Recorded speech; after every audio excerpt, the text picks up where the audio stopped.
주일 예배에 함께 하시는 모든 분들에게 하나님의 놀라운 은혜와 사랑이 여러분의 삶과 가정 가운데 충만하게 부어지기를 간절히 축복합니다. 여러분, 우리가 계속해서 출애굽기의 말씀을 보고 있습니다. 특별히 오늘 설교의 제목을 보면요, 사명은 하나님을 만날 때 주어진다 라는 이 주제로 함께 저와 여러분의 은혜를 함께 나누고자 합니다. 여러분, 1939년에요, 뉴욕항을 떠나 독일로 가는 배에 한 청년이 승선하였습니다. 그가 아직 젊은 나이에 독일로 향하는 데에는 나름대로의 이유가 있었어요. 당시 독일은 히틀러 정권에 의해 세계 대전의 강분에 있었으며 유태인 대학살과 같은 아주 인류 역사상 가장 끔찍한 만행을 저지르고 있었기 때문입니다. 그러나 여러분, 더욱더 안타까운 건 뭐냐면요, 독일의 교회는요, 이러한 비인간적인 만행을 바라보면서도 침묵하고 있었다라는 거예요. 아니, 더 참 개탄할 노릇이 뭐냐면 오히려 이 독일 교회가 뭐라고 얘기하냐면 히틀러 만세를 외치고 있었습니다. 이러한 독일의 교회의 잠을 깨우고 하나님의 공의를 선포하고자 그는 유유히 조국 독일로 향했던 것입니다. 그날의 그의 일기장에 다음과 같은 내용이 기록되어 있는데요, 나의 장래에 대하여 그동안 파도처럼 일던 몹시도 불안해던 마음이 이제 잔잔해졌다. 이는 내가 갈 길을 확실히 알게 되었기 때문이다. 독일로 돌아간 그는 나치의 학정에 침묵만 지키고 있던 교회를 일깨우고 히틀러의 재상을 공격했습니다. 그리고 그 유명한 바르멘 선언을 했는데요, 그 결과 그는 결국 투옥되고 말았습니다. 그의 탁월한 학문적 재질을 알고 있던 미국의 교회는요, 어떻게든지 그를 구출하려고 백방으로 노력하고 애를 썼지만, 그러나 그는 유니온 신학교 교장에게 다음과 같은 서신을 띄었다고 해요. 한번 띄워봐 주시면 우리 같이 한번 읽어볼까요? 시작.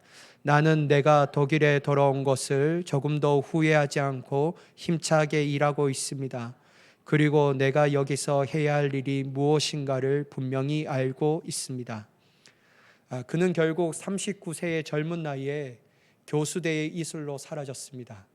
그가 바로 위대한 신학자이자 목사님이신 드리트히트 보네퍼 목사님이십니다. 여러분, 인간적으로 보면요, 이 보네퍼 목사님은요, 미래의 삶이 보장되었어요. 여러분, 미국의 교수가 있고 가장 위대한 신학자였는데 그의 삶이 어려움이 뭐가 있겠냐라는 거예요. 안정이 보장된 삶이었습니다.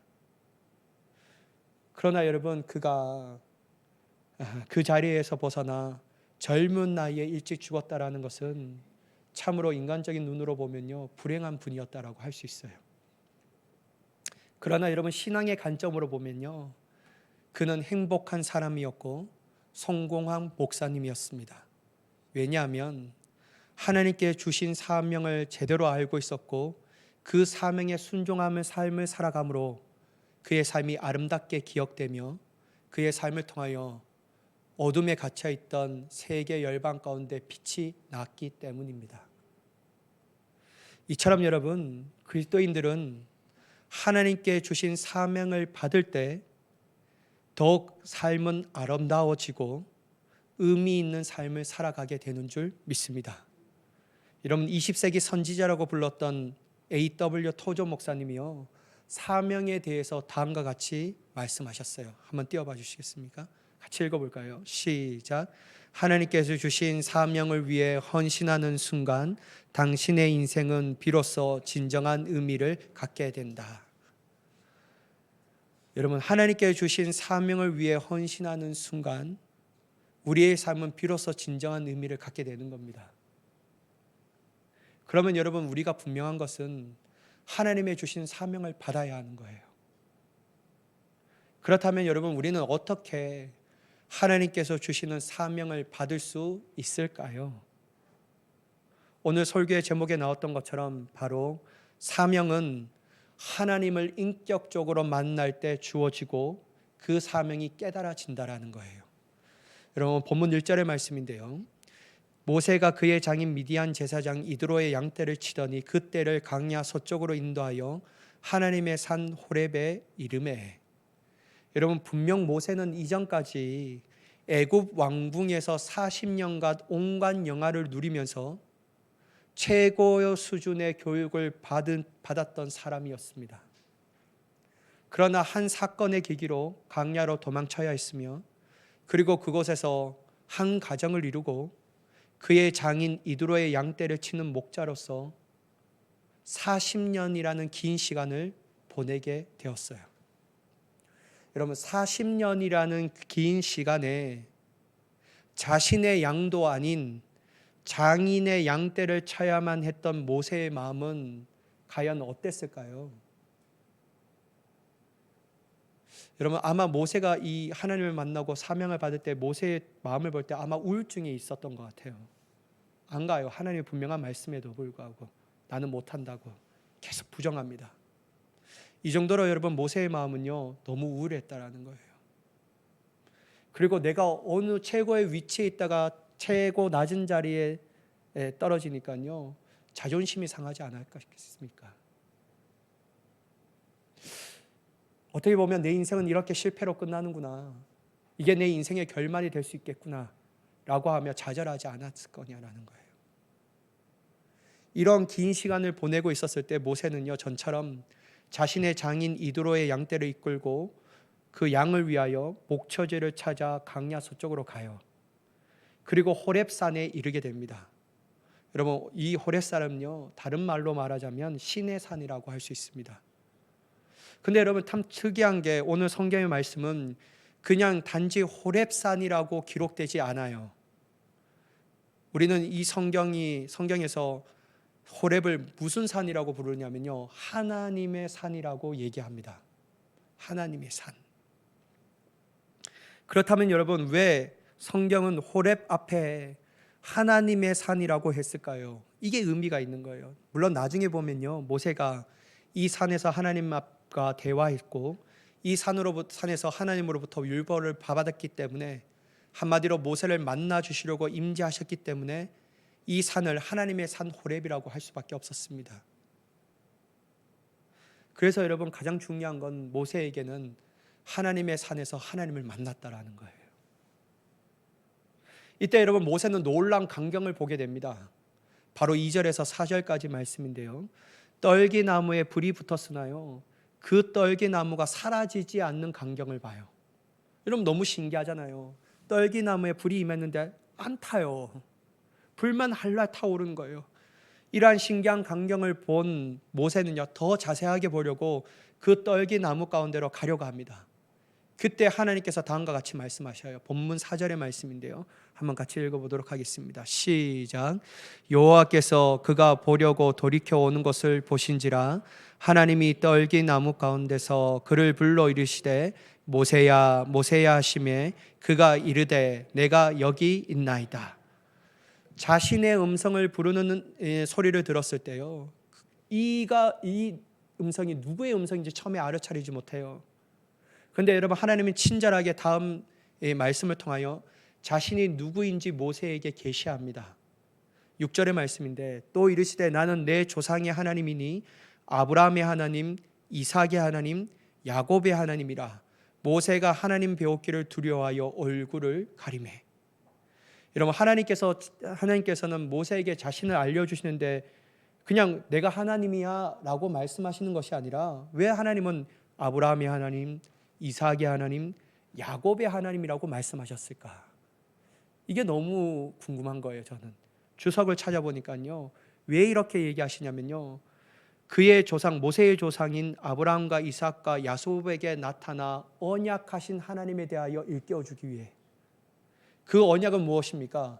내 자손을 창대하게 하리라. 딴 이방인의 객이 되지만 어느 때 시점에 되면 내가 너희를 빈손으로 나오지 않고 반드시 그 나라로부터 나오게 하리라. 이 언약을 일깨워주기 위해서 모세에게 누구의 하나님, 누구의 하나님, 누구의 하나님이라고 얘기해요. 그리고 하나님은 이 언약을 위해서 지금도 일하고 계시다라는 것을 말씀하시는 것이죠. 그러면서 주님이 다음과 같이 말씀하십니다. 9절과 10절의 말씀 보면요, 이제 가라, 이스라엘 자손의 부르짖음이 내게 달하고 애굽 사람이 그들을 괴롭히는 학대도 내가 보았으니 이제 내가 너를 바로에게 보내어 너에게 내 백성 이스라엘 자손을 애굽에서 인도하여 내게 하리라. 여러분, 하나님은 고통받고 있는 이스라엘 백성을 어떻게 하셨고요? 그의 부르짖음을 들으셨고 그들이 애굽 사람에게 학대받는 것을 보았다라고 말씀하십니다. 그러니 이 언약의 성취를 위해서 이제 때가 되었기 때문에 내가 너를 보내어 자기 백성을 애굽에서 인도하겠다라고 모세에게 말씀하시는 거예요. 여러분, 한마디로 뭡니까? 모세에게 무엇을 주시는 겁니까? 사명을 주시는 거예요. 하나님의 위대한 사명을 모세에게 만나서 주셨다라는 거예요. 근데 여러분, 여기서 우리가 간과하지 말아야 할 포인트가 있습니다. 바로 하나님께서 모세에게 사명을 주셨던 시점이에요. 그 시점이 어떤 겁니까? 하나님께서 모세를 찾아서 만나 주시며 사명을 주실 때는요, 애굽 왕궁에서 잘 살 때가 아니었어요. 소위 그의 인생에서 잘 나가는 시절, 좋은 시절 때 주님이 만나 주신 것이 아니었어요. 하나님께서 그를 찾아오셔서 만나 주시고 위대한 사명을 주실 때에는 오직 그가 도망쳐 와서 가장 낮고 낮은 목자였을 때였습니다. 그것도 여러분 40년이라는 긴 시간을 보내어 자존감이 바닥이 쳤을 때 그를 만나 주시고 그의 상황이 최악일 때 그를 만나서 사명을 주셨다라는 거예요. 여러분, 제가 이걸 보면서 위로를 받았어요. 아, 하나님은 잘 나갈 때는 만나 주시지 않는구나. 우리 또한 지금 어둠의 밤, 슬픔의 밤, 어려운 시간을 보내고 있다고 해서 주님을 만나는 것을 소홀히 여기면 안 되는구나. 그럴 때일수록 주님을 만나는 자리를 사모하며 그 자리를 열망하며 나아가는 자가 되어야 하는구나. 왜냐하면 여러분, 주님을 만날 때 모세에게 사명이 주어지고 그 모세가 사명을 받은 후에 이제는 낮고 낮은 자신의 양떼가 아닌 자기네 양떼를 치었던 모세가 아니라 이제는 민족을 이끄는 지도자로 삼아주셨다라는 거예요. 그래서 여러분, 하나님의 사명을 받을 때 우리 또한 우리의 인생이 아름다워질 수 있으며 우리의 인생은 의미 있는 삶을 살아가게 될 수 있습니다. 그러니까 여러분, 하나님을 만나야 합니다. 우리 삶 가운데 어둡고 슬프고 어려운 밤과 시간을 이겨낼 수 있는 그것이 더 이상 우리의 발목을 잡지 못하게 하려면요, 하나님을 만나서 하나님의 주신 사명을 가져야 해요. 하나님의 사명이 뚜렷하면요, 흔들리지 않습니다. 하나님의 사명이 우리에게 분명하면요, 우리는 상황과 환경에 갇혀 있을 수 없어요. 하나님의 사명이 우리 눈앞에 밝히 보이면요, 우리는 고난도 이겨낼 수 있는 힘을 가지게 되는 줄 믿습니다. 사명이 뚜렷하지 않으니까, 사명이 보이지 않으니까요, 우리의 신앙이 갈짓자의 걸음을 걷게 되는 거예요. 만약 여러분 모세가 그러한 상황과 환경 그리고 자신의 신세와 처지에 갇혀 있어서 하나님을 만나지 못하였더라면, 또한 그분이 주신 음성을 외면한다면 그는 여전히 도망자이며 여전히 낮고 천한 목자였고 인생에 있어서 한순간의 실패자의 삶으로 끝났다라고 기록되어지는 삶을 살아가게 될 것입니다. 그러나 여러분, 그 순간에도 여전히 찾아오신 하나님을 만남을 통하여 하나님의 사명을 받게 되었고 이제는 도망자가 아니요 하나님이 쓰시는 민족의 지도자이며 인생의 실패자가 아니요 하나님의 사명을 감당했던 성공자로서 기억되며 영원토록 빛나는 삶을 살아가게 된 줄 믿으시기 바랍니다. 그래서 여러분, 하나님 만나야 돼요. 유명한 연예인, 유명한 성공한 사람, 여러분, 그러한 사람과 한 끼 식사를 하기 위해서 열망하는 것이 아니라 천지의 주제가 되시는 주님을 만나기에 힘쓴다면요, 우리의 삶은 놀랍게 달라집니다. 그 사람을 만나야 돼요. 근데 여러분, 낮고 낮을 때뿐만 아니라 여러분 높을 때도 하나님 앞에 만나야 합니다. 제가 일부 때도 말씀드렸는데, 여러분 저는 협박하는 게 아니에요. 여러분 이거 참 오해하면 안 되는데, 여러분 하나님은 어느 순간에 우리의 상황과 형편이 있을 때라도 늘 하나님을 만나야 돼요. 그럴 때 우리의 삶이 더욱더 뚜렷해져요. 근데 여러분, 우리가 잘 나갈 때 하나님은 기억하지 않고 하나님의 사명을 잊어보지 않고 내 사명에 집중하고 내가 스스로 만든 사명에 걸어 나아간다면 우리의 삶이 엉망이 돼버려요. 그게 누구였냐면요, 모세였어요. 하나님을 만나기 전에 자기가 만든 스스로의 사명이 뚜렷하니까요, 어떻게 되었습니까? 애굽 사람을 손을 쳐서 죽이는 거예요. 이건 하나님의 사명이 아니었어요. 사랑하는 여러분, 저는 여러분의 삶이 어떠한 형편에 있든지 주님을 만남을 통하여 사명을 받는 위대하고 아름다운 그리스도인이 되기를 간절히 축복합니다. 그래서 제가 1부 때 이렇게 말해서 좋은 말 할 때 만나셔야 합니다. 그렇지 않으면요, 하나님이 한순간에 모세처럼 내려앉아서 고난의 긴 터널을 지나가게 하실 수 있어요. 왜냐하면요, 우리가 잘 나가면요, 내 의가 가득하기 때문에 하나님의 사명을 주시지 않아요. 왜 제가 곰곰이 생각해보니까 하나님께서 애굽에 있을 때, 왕궁에 있을 때 모세를 만나 주시지도 않았고 심지어 모세에게 사명을 주시지 않을까? 여러분, 잘 나가는 사람에게 모세에게 그 사명을 주신다면 모세가 그 사명이 머리에 들어왔겠습니까? 자기의 의로, 자기의 능력과 힘으로 자기가 하고 싶은 대로 하려고 했지. 하나님이 원하시고 바라시는 삶을 살아가는 것이 불가능했기 때문에 하나님이 낮추시는 거예요. 끊임없이 맞추시는 겁니다. 그래서 여러분, 우리는요, 하나님을 만나야 돼요. 여러분, 아멘 좀 해보세요. 여러분, 하나님을 만나야 합니다. 하나님을 만날 때 사명을 받게 되는 거예요. 여러분, 성경에는요, 하나님을 만나 사명을 받게 되어 그 사명을 감당하고 아름다운 신앙인들의 삶이 너무 많이 나와요. 여러분, 이사야 6장 8절의 말씀인데 한번 보실까요? 8절 같이 한번 읽어보도록 하겠습니다. 시작. 내가 또 주의 목소리를 들으니 주께서 이르시되 내가 누구를 보내며 누가 우리를 위하여 갈고 하시니 그때 내가 이르되 내가 여기 있나이다 나를 보내소서 하였더니. 여러분, 이사야 선지자는요, 성전에서 하나님의 영광을 보는 체험을 경험합니다. 근데 여러분, 이 시대의 이스라엘 백성들의 상황은 너무 안 좋아요. 좋을 때 부르시면 얼마나 좋겠습니까? 여러분, 정말 선지자들이 대접받고 선지자들이 잘 나갈 때 부르시면 얼마나 좋겠냐라는 거예요. 근데 여러분, 이 상은 최악이었어요. 이스라엘 백성들이요. 근데 여러분, 이 시간 가운데 하나님께서 성전에 있었던 이 이사야에게 하나님의 환상을 쫙 보여줘요. 그리고 하나님께서는요, 당신이 사랑하시는 항폐해져 버린 이스라엘 백성, 이 민족을 위해서 내가 누구를 보내며 누가 우리를 위하여 갈 거라고 하십니다. 이때 이사야는 바로 알아차려요. 이게 하나님 나에게 주신 사명이구나.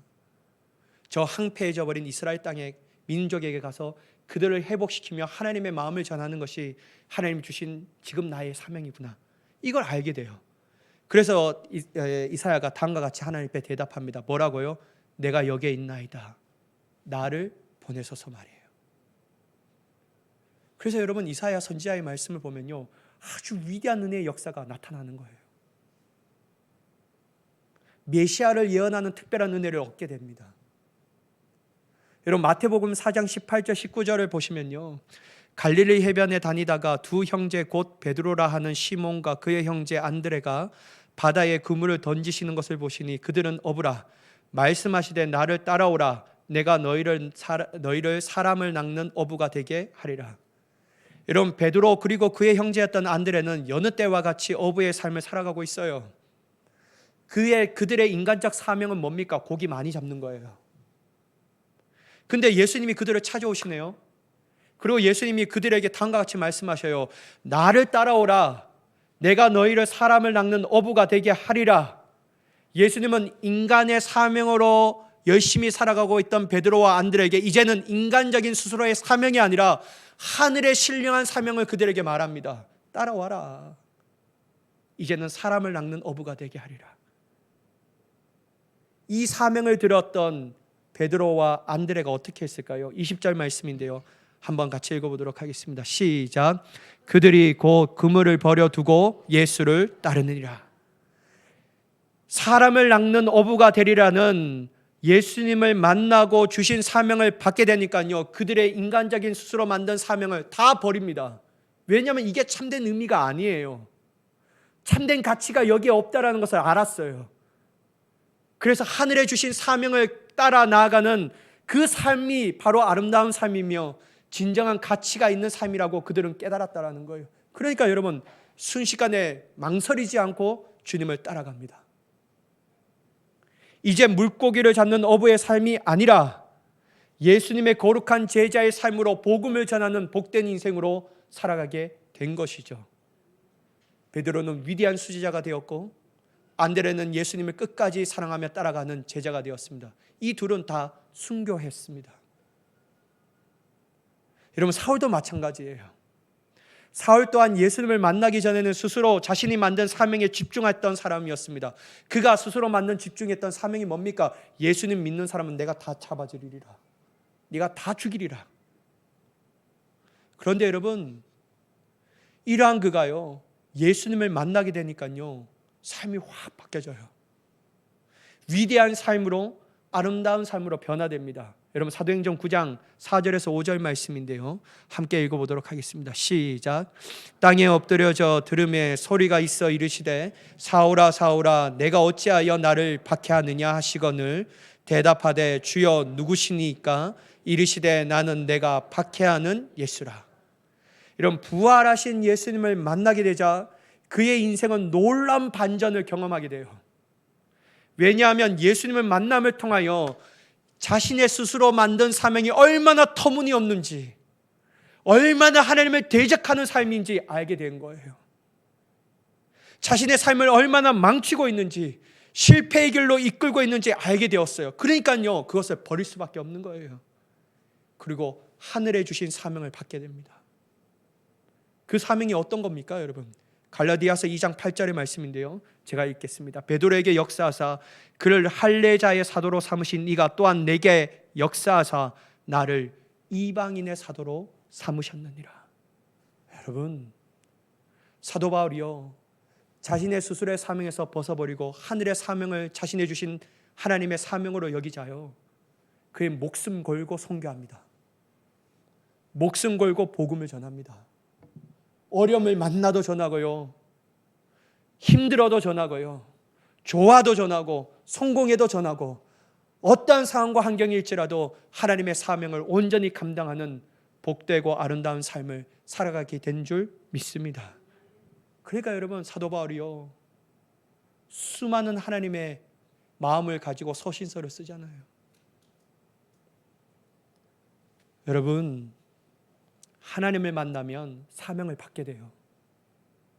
사명을 받게 되면요, 이처럼 우리의 인생도 놀랍게 변화됩니다.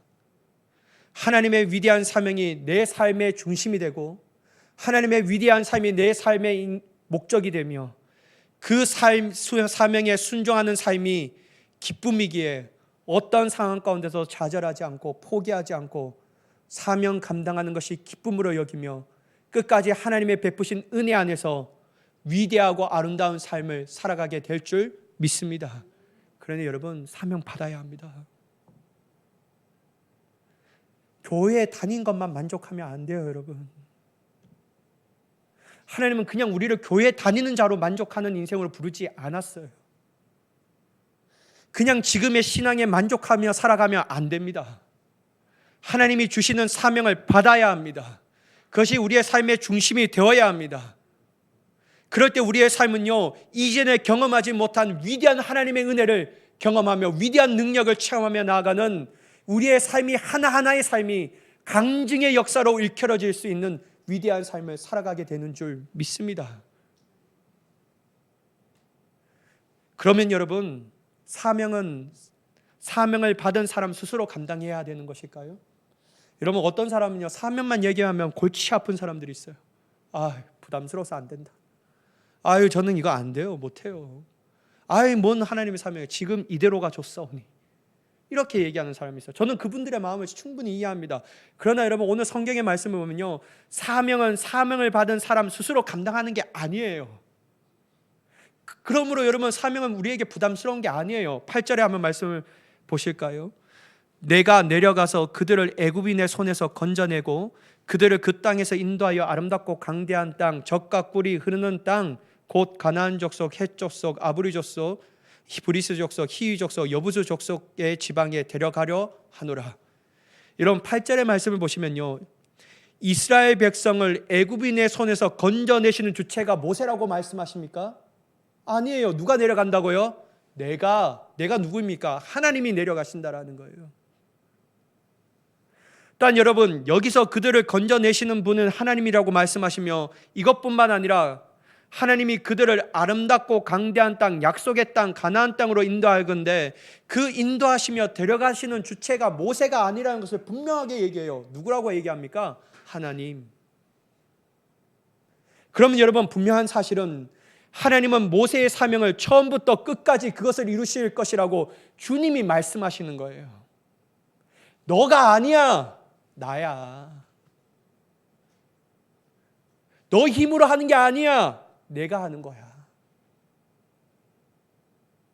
그렇다면 여러분, 우리가 완벽하지 않아도 괜찮지 않습니까? 우리가 부족해도 문제가 되지 않지 않습니까? 우리가 완벽하지 않아도 부족해도 연약해도 하나님의 사명은 받을 수 있는 겁니다. 그리고 그 사명을 이루는데 아무런 문제가 없어요. 왜냐하면 그 사명은 내가 감당하는 것이 아니라 누가 감당하는 것이기에? 하나님이 감당하는 것이기에. 그래서 여러분, 그 사명 받는다라는 것 더 이상 우리에게 부담스럽고 우리의 시간을 빼앗고 우리의 물질을 빼앗고 우리의 헌신을 빼앗는 게 아니라는 거예요. 하나님이 감당하시는데. 여러분, 하나님은 모세가 완벽했기 때문에, 부족함이 없기 때문에 그에게 사명을 주신 것이 아니었어요.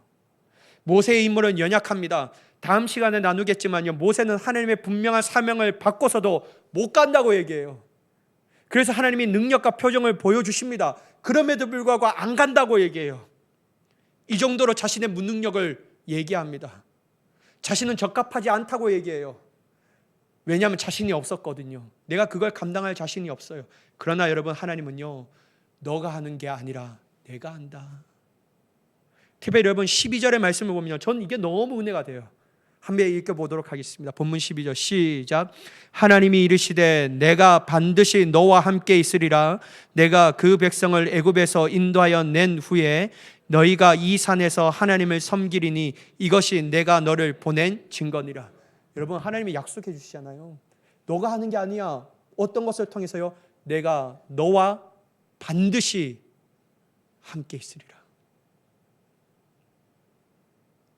전능하신 하나님이 우리와 함께 하시며 그분의 능력과 지혜와 일하심으로 단지 우리는 그분의 일하심의 통로가 될 뿐입니다. 그런데 여러분, 우리가 왜 못한다고 합니까? 왜 나는 아니라고 얘기합니까? 그건 여러분, 엄격하게 보면요, 우리의 교만입니다. 하나님이 일하실 자리를 내가 내 자리로 채우며 내 수준으로 대답하는 우리의 교만이라는 거예요. 근데 여러분, 하나님은요, 교만한 자를 쓰지 않습니다. 하나님은요, 모세를 이처럼 낮추신 이유가 너는 나의 그냥 통로야. 내가 하는 거야. 너는 내가 들은 쓰는 종이야. 주님이 이거 얘기하시는 거예요. 여러분, 하나님께서 나를 통하여 역사하시는 것이 우리가 확실히 믿어진다면요, 우리의 삶은 기쁜 거예요. 아름다운 거예요. 여러분, 저는 이거 생각할 때마다 정말 아름답거든요. 하나님이 나를 통해서 역사하시면요, 그 사명 가운데 간다면 하나님이 날마다 은혜를 부어주실 거 아닙니까? 하나님이 내가 감당치 못하는 사명이 이거 내가 할 수 없는데 하나님이 내가 해. 그러면 어떻게 합니까? 그걸 감당할 수 있는 능력을 부어주시는 거예요. 또한 여러분, 어려움을 만나면 그 피할 길을 열어주시는 거예요. 대적을 만나면 승리하게 하십니다. 왜냐하면 하나님이 친히 이 사명을 감당하게 하시니까. 그러니 여러분, 우리의 날마다 삶이 간증의 삶이 되지 않겠냐라는 거예요. 여러분, 고린도전서 1장 27절의 말씀 한번 보실까요? 함께 읽어보도록 하겠습니다. 시작. 그러나 하나님께서 세상에 미련한 것들을 택하사 지혜 있는 자들을 부끄럽게 하려 하시고 세상에 약한 것들을 택하사 강한 것들을 부끄럽게 하려 하시며. 보셔요 여러분, 하나님 누구를 사용하시냐? 세상의 미련한 것들을 택하사 주님의 도구로 삼아서 자신들이 강하다라고 지혜 있다라고 말하는 사람은 도리어 부끄럽게 하시는 거예요.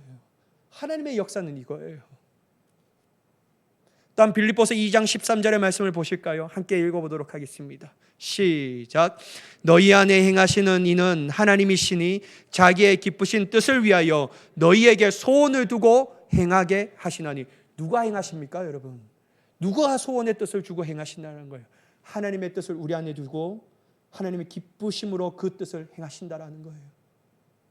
여러분 멋지지 않습니까? 뭐가 여러분 부담스럽냐라는 거예요. 이런 빌립보서 4장 13절의 말씀인데요, 한번 같이 읽어보겠습니다. 시작. 내게 능력 주시는 자 안에서는 내가 모든 것을 할 수 있느니라. 여러분, 내게 능력 주시는 자, 이걸 다른 말로 바꿔 말하면 어떤 겁니까? 내가 너를 통하여 일할 것인데 너는 모든 것을 할 수 있다. 이 말이 아니고 뭐겠습니까, 여러분? 사랑하는 여러분, 사명은 더 이상 부담스러운 게 아닙니다. 사명은 더 이상 우리의 힘을 빼앗는 게 아니에요. 사명은 저 위대한 사람들만 감당하는 일들이 아닙니다. 연약하고 부족한 우리에게도 하나님이 친히 우리를 만나 주셔서 사명을 주시고 우리의 삶을 아름답게 하시고 우리의 삶을 의미 있는 삶으로 변화시켜 주실 줄 믿습니다. 하나님이 친히 그렇게 하시는 거예요. 여러분, 이러한 진리를, 이러한 역사를 감당한 사람이 있었어요. 누구냐면요, 바로 사도 바울이었어요. 너무나도 이게 절실하게 다가왔다는 거예요. 사도 바울은 하나님이 자신에게 주신 사명을 자신이 감당하는 것이 아니라고 강조하는 구절이 있어요. 이런 고린도전서 15장 10절의 말씀인데요, 한번 들어보셔요. 그러나 내가 나 된 것은 하나님의 은혜로 된 것이니 내게 주신 그의 은혜가 헛되지 아니하여 내가 모든 사도보다 더 많이 수고하였으나 내가 한 것이 아니요 오직 나와 함께 하신 하나님의 은혜라. 사도 바울이 위대한 사역을 일으켰습니다. 위대한 부흥의 삶을 여정을 걸어갔어요. 근데 사도 바울은요, 어떤 사도보다 더 많은 일을 하였지만 그것이 내가 한 것이 아니요 나는 단지 그분의 통로였다. 주님이 주신 사명은 내가 열심으로 감당한 것이 아니라 하나님이 친히 감당하셨다. 그래서 여러분 뭐라고 얘기합니까? 내가 나 된 것은 오로지 하나님의 은혜다. 저와 여러분의 삶 가운데 사명을 받아 사명을 감당함을 통하여 사도 바울처럼 위대한 사역의 열매를 맺게 하시며 하나님의 위대한 일들을 베푸시는 그러한 아름다운 삶으로 기억되어지며 모든 사람들에게 빛으로 기억될 수 있는 저와 여러분이 되기를 예수님의 이름으로 간절히 축원합니다. 기도하겠습니다. 사랑의 하나님, 사명은 하나님을 만날 때 주어진 줄 믿습니다. 하나님을 만나기를 열망하게 하시옵소서. 하나님을 사랑하기에 간절히 구하는 자가 되게 하여 주시옵소서. 사명은 내가 감당하는 것이 아니라 하나님이 친히 감당하시기에 더 이상 사명이 부담스럽게 여기지 아니하며 사명을 멀리하는 자가 되지 않게 하시고 기쁨으로 하나님 앞에 나아갈 수 있는 우리가 되게 하여 주시옵소서. 행하실 주님을 찬양하오며 우리 주 예수 그리스도의 이름으로 간절히 기도드리옵나이다. 아멘.